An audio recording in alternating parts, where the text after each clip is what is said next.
ጠቢቡ ሰለሞን በመጽሐፈ ምሳሌው ላይ ምዕራፍ 13 ቁጥር 3 ላይ አፉን የሚጠብቅ ነፍሱን ይጠብቃል፣ ከንፈሩን የሚያሙጥሙጥ ግን ክፋት ያገኘዋል ይላል። አፉን የሚጠብቅ ማለት ምን ማለት ነው? አፉን መጠበቅ ደግሞ ነፍስን ከመጠበቅ ጋር ምን ያገናኘዋል? ከአፉ የሚወጡትን ቃላቶች የሚጠብቅ አፉን ከማማረር የሚጠብቅ ነፍሱን ይጠብቃታል። ከንፈሩን አላስፈላጊ ቃላቶች በመናገር የሚጠቀም ሰው ደግሞ ክፋት ያገኘዋል ይላል። አሁን ደግሞ ሳይንስ ደግሞ ቃላቶች ከውስጣችን የሚወጡት ህይወታችን ላይ ትልቅ ተጽዕኖ አላቸው እያለ ነው። እነዚህን ሁለት ነገሮች ጎን ለጎን አድርገን ልንወያይባቸው፣ ልናስብባቸው፣ ትኩረት ልንሰጥባቸው የሚገቡ ጉዳዮች ናቸው። ከኔ አንደበት የሚወጡት ቃላቶች መልካም ከሆኑ ወጥተው መልካም የሆኑ መንገዶችን፣ መልካም የሆኑ እድሎችን ወደ ህይወቴ ይዘውልኝ ይመጣሉ።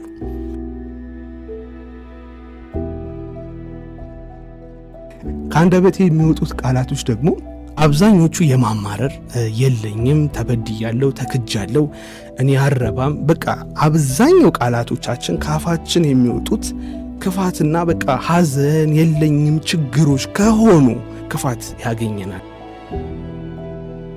ለምን በህይወታችን አንዳንዴ ፈተና ሲደጋገም ያሰብናቸው ነገሮች አልሳካ ሲሉ አሁን ውጪ ላይ ብቻ ሳይሆን ትኩረት ማድረግ ከኔ አንደበት የሚወጡት ቃላቶች መልካም ናቸው ወይስ መልካም አይደሉም የሚሉትን እንድንመረምር ያግዘናል።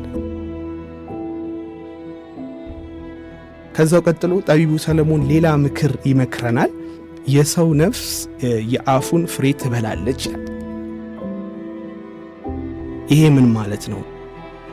ህይወታችንና ነፍሳችን ከአፋችን ጋር ምን አገናኛት? ወይም ህይወታችን የአፋችን ፍሬ ናት ሲል ምን ማለቱ ነው? አሁን አንድ ሰው በተደጋጋሚ መልካም የሆኑ ቃላቶችን የሚናገር ከሆነ ወደ ህይወቱ መልካም የሆኑ ፍሬዎች የማግኘት እድሉ እየሰፋ ይመጣል። ግን ከአንደበታችን በቃ የምሬት ቃላቶች ብቻ መሞጣሞጥ ወይም አላስፈላጊ ቃላቶችን ብቻ በኃይል የምናወጣ ከሆነ ባለማስተዋል እነሱ ነገሮች ተሽከርክረው ይመጡና ህይወታችን ላይ ፍሬውን እንዲቆመጥጥ ያደርጉታል። አሁን ምንም ነገር ላይኖረን ይችላል።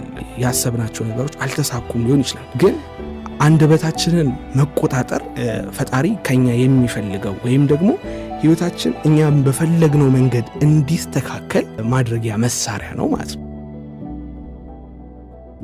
አሁን ዘመናዊ ሳይንስ ደግሞ መልካም ቃላቶችን መናገር ብዙ ጠቃሚ ጎኖች አሉት ብሎ እሱ ደግሞ የዘረዘራቸውን ነጥቦች ደግሞ አንስተን እዚሁ ጋር መነጋገር እንችላለን። አሁን መልካም ቃላትን መናገር ብዙ ጥቅሞች አሉት። ከጥቅሞቹ አንደኛ ጠንካራ ግንኙነት ከሰዎች ጋር እንዲኖረን ያደርጋል። አሁን መልካም ቃላቶችን በብዛት የሚናገር ሰው ይፈልገዋል። ምክንያቱም ሁሌ ከሱ አፍ የሚወጣው መልካም ቃላቶች ነው። ተስፋ ነው የሚናገረው።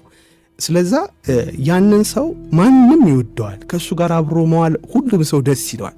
ምክንያቱም ከአንደበቱ የሚወጡት ቃላቶች ሁልጊዜ መልካም ቃላቶች ስለሆኑ ከሰዎች ጋር ያለው ግንኙነት እጅግ በጣም ሰላማዊ እንዲሆን ያደርገዋል። አፉ መልካም ቃላቶችን የሚናገር ሰው በሰዎች ዘንድ ታማኝነትን ያገኛል።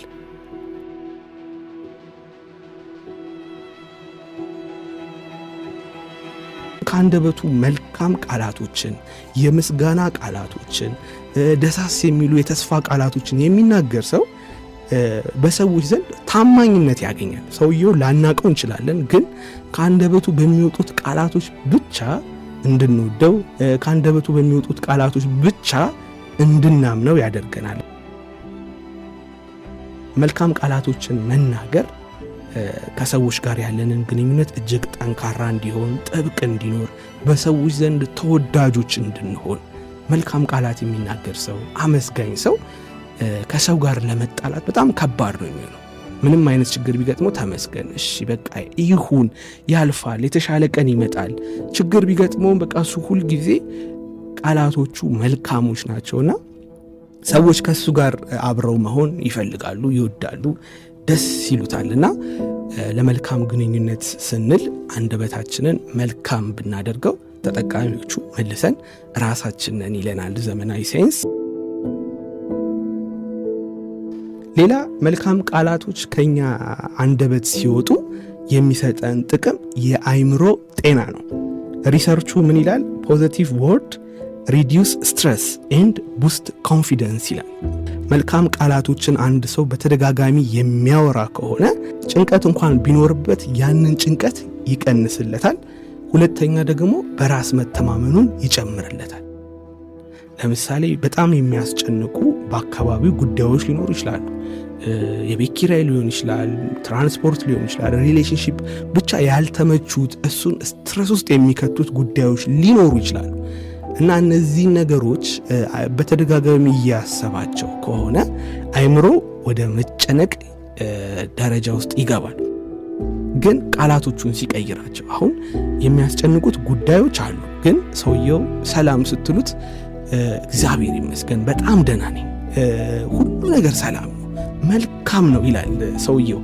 ችግር እኮ አለ በህይወቱ፣ ያልተፈታ ብዙ ጉዳዮች አሉት። ግን ከአንደበቱ መልካም ቃል ሲያወጣ አንድ ለችግሩ ኮንፊደንስ ወይም ደግሞ ለችግሩን ማዳመጥ ይቀንሳል።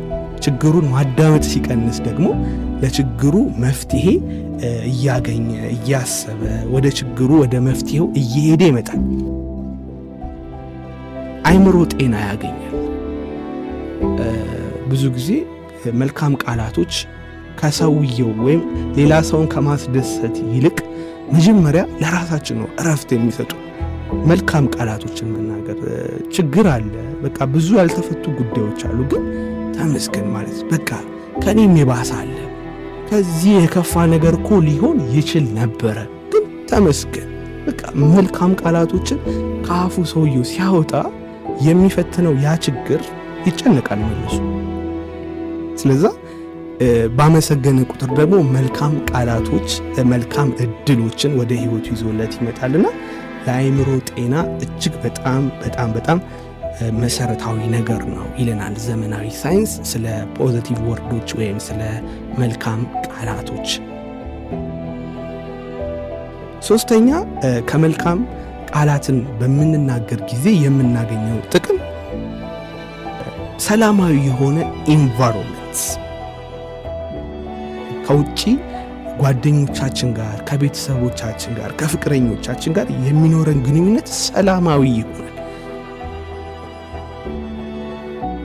እንዴ ከአመስጋኝ ሰው ጋር ለመጣላት እኮ ይከብዳል።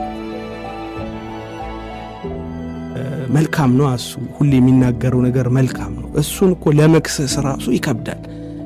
ምክንያቱም ሌላ ሰዎች እሱን የሚያውቁት እሱ መልካም ሰው እንደሆነ ነው። በቃ አንደበታችን ሲከፈት አይምሮአችን ይታያል እንደሚባለው ያ ሰው ሁልጊዜ ከአንደበቱ መልካም ቃላቶች፣ ተስፋ የሆኑ ቃላቶች፣ የምስጋና ቃላቶች በተደጋጋሚ በሚወጣበት ጊዜ እሱ አጠገብ የሚሆኑ ሰዎች አማራሪ ሰዎች ከሱ ጋር አብረው መቀመጥ አይችሉም።